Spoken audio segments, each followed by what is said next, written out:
Pozdravljeni.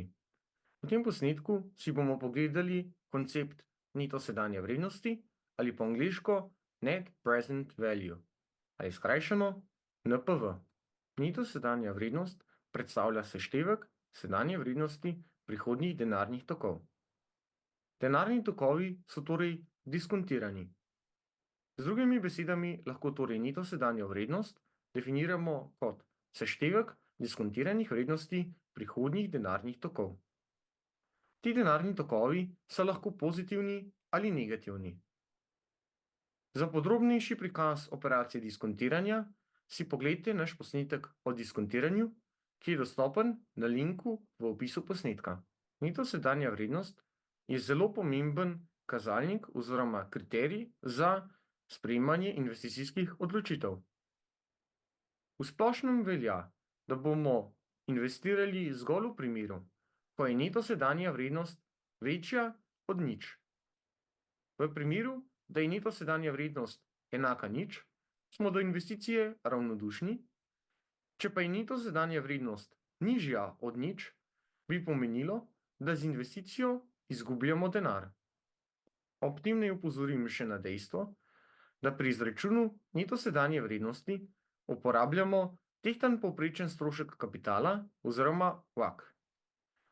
Za podrobnejši prikaz oziroma definicijo WACC-a si pogledajte naš posnetek o WACC-u, ki je dostopen v linku v opisu. Kot omenjeno, neto sedanje vrednosti po angleško rečemo Net Present Value.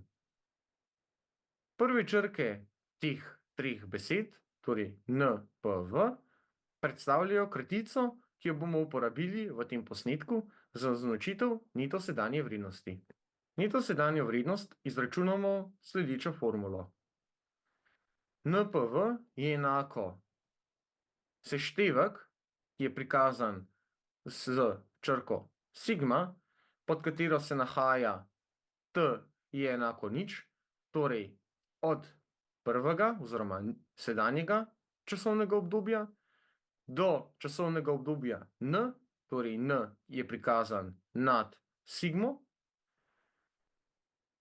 se pravi seštevek denarnih tokov CF iz posameznega časovnega obdobja T, torej denarni tok iz posameznega obdobja je zaznamovan s CF subskript T, deljeno z 1 plus I na T, kar je, kot vemo, faktor diskontiranja.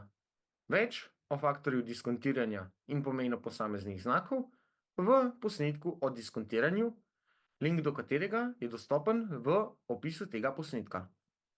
Formula za izračun neto sedanje vrednosti oziroma Net Present Value nam torej prikazuje seštevek vseh denarnih tokov za posamezno investicijo, torej od sedanjosti, to je nič, do konca obdobij, ki jih opazujemo, torej T je enako N.